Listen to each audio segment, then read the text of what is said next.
le Maroc s'y est leur petit coin de paradis.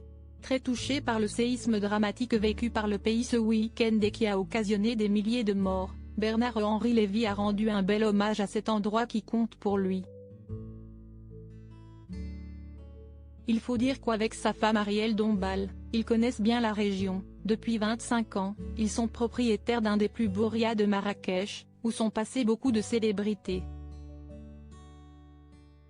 Un riad sublime, au passé fou, acquis par Bernard-Henri Lévy et sa femme Arielle Dombasle en 1998, le palais de la Zaya fait tout simplement partie des plus beaux lieux de Marrakech. Et son histoire est incroyable. Situé, selon Libération, à quelques mètres du palais du roi Mohamed VI, l'immense propriété, qui possède notamment une piscine et un jardin exotique, a en effet vu de très nombreux VIP passer sous ses plafonds peints d'immenses fresques. En effet, avant que le philosophe et l'actrice, qui sort son dernier film, Les secrets de la princesse de Cadignan, ce mercredi, ne l'achète à Alain Delon en 1998, pour la somme de 2 millions d'euros. Ce petit paradis avait d'abord vu de belles histoires d'amour dont celle, légendaire, qui a uni l'acteur et Mireille d'Arc et qui s'était finalement terminée en 1983.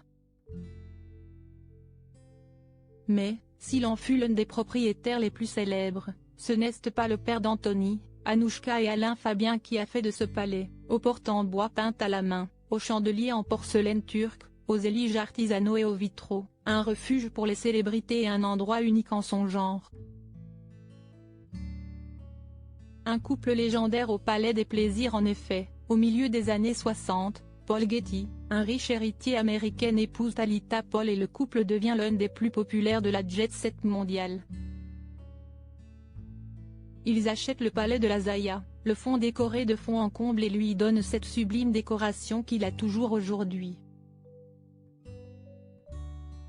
Mais à leur époque, celui-ci devient surtout le Palais des Plaisirs, addict à la drogue et aux fêtes enflammées. Tous les deux invitent chez eux le gratin dont Yves Saint Laurent et Pierre Berger ou Mick Jagger et sa petite amie de l'époque Marianne Faithfull. Des extravagances qui n'existent plus aujourd'hui, surtout que Bernard-Henri Lévy et Arielle Dombasle, ses propriétaires, ne s'y rendraient qu'une ou deux fois par an selon le Parisien.